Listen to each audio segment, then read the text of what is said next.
Vous regardez cette vidéo parce que vous avez mal au dos. Tout d'abord, rassurez-vous, 90% des douleurs disparaissent en moins de 6 semaines. Le principal est de prévenir les aggravations et le risque de surblessure.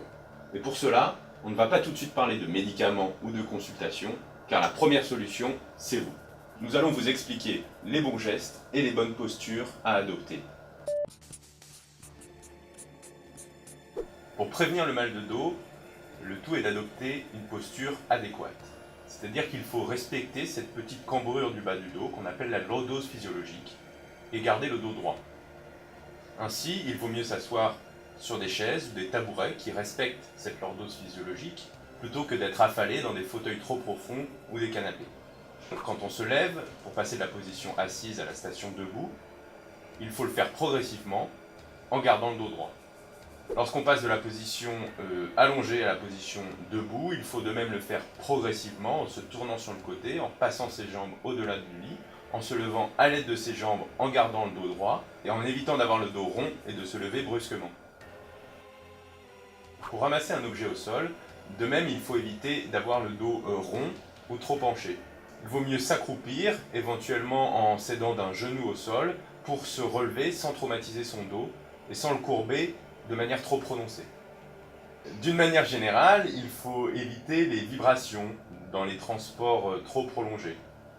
Et enfin, pour éviter toute aggravation, il ne faut pas faire de mouvements brusques du dos, éviter le port de charges lourdes. Contrairement aux idées reçues, il faut rester actif. Il faut éviter le repos strict au lit et garder ses activités ordinaires. Le sport d'intensité modérée peut être recommandé tant que la douleur n'est pas trop forte. Par exemple, un sport non traumatique, tel que la natation, est parfaitement adapté. Il existe des exercices simples pour vous soulager. Nous avons sélectionné des manipulations et des auto-exercices à faire à la maison qui vont vous faire gagner en souplesse, en étirement et renforcer votre musculature. Le but est d'étirer le dos, de gagner en souplesse, mais aussi de renforcer les muscles paravertébraux.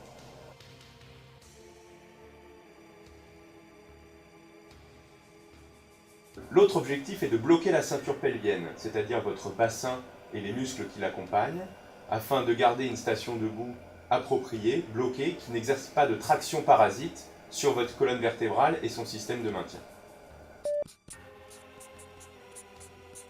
Jusqu'ici, nous n'avons pas parlé de médicaments. Et pour cause, ce n'est vraiment pas le moyen le plus efficace de traiter le mal de dos. Certains médicaments antidouleurs ou les anti-inflammatoires peuvent soulager momentanément vos douleurs et peuvent être utiles.